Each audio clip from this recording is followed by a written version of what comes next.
আজ আমি বাড়ি ব্যাক করছি, বন্দে ভারতে বাড়ি ব্যাক করছি। তো আসার টাইমে তো আমরা বিরিয়ানি অর্ডার করেছিলাম ট্রেন থেকে, আর বন্দে ভারত থেকে এখন আমি আজকে মানে ডিনারের জন্য খিচুড়ি নিয়েছি।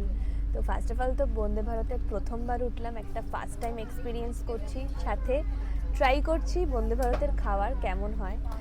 আশা করি ভালো হবে, কারণ সবাই মানে আমাদের কম্পার্টমেন্টে যতজন আছে প্রায় প্রত্যেকে খিচুড়ি নিচ্ছে। আমার মনে হয় যে ভালোই হবে। দেখাচ্ছি তোমাদের, এই যে আবার এর সাথে পিকল দিয়েছে, মিক্স পিকল। তো আমি পিকল খাবো না এখন, দেখা যাক।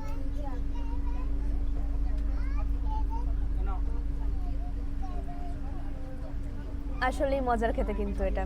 যাই হোক, শুধু কিন্তু খিচুড়ি অর্ডার করিনি, সুনির জন্য অর্ডার করা হয়েছে এখানে স্ন্যাক্সে আছে ঝালমুড়ি, ফ্রুট জুস, কেক, পপকর্ন, আর কিন্তু রয়েছে কফি পাউডার, ওরা গরম জল দিয়ে দেবে। তো আর কিন্তু জল কিন্তু ইনক্লুডেড, মানে জলের জন্য কিন্তু কোনো রকম কোনো এক্সট্রা কিছু নেয়নি। আর এখানে স্ন্যাক্সের প্লেট নিয়েছে 30 টাকা, আর খিচুড়ির প্লেট নিয়েছে এক প্লেট 100 টাকা। আর জলের কথা কিছু বলেনি, তো আমরা জানিও না। যাই হোক, জল মনে হয় ইনক্লুডেড। তো যাই হোক, তোমরা কারা কারা বন্দে ভারতে উঠেছো আর তোমাদের বন্দে ভারতের এক্সপিরিয়েন্স কেমন অবশ্যই কিন্তু আমাকে কমেন্টসে জানিও।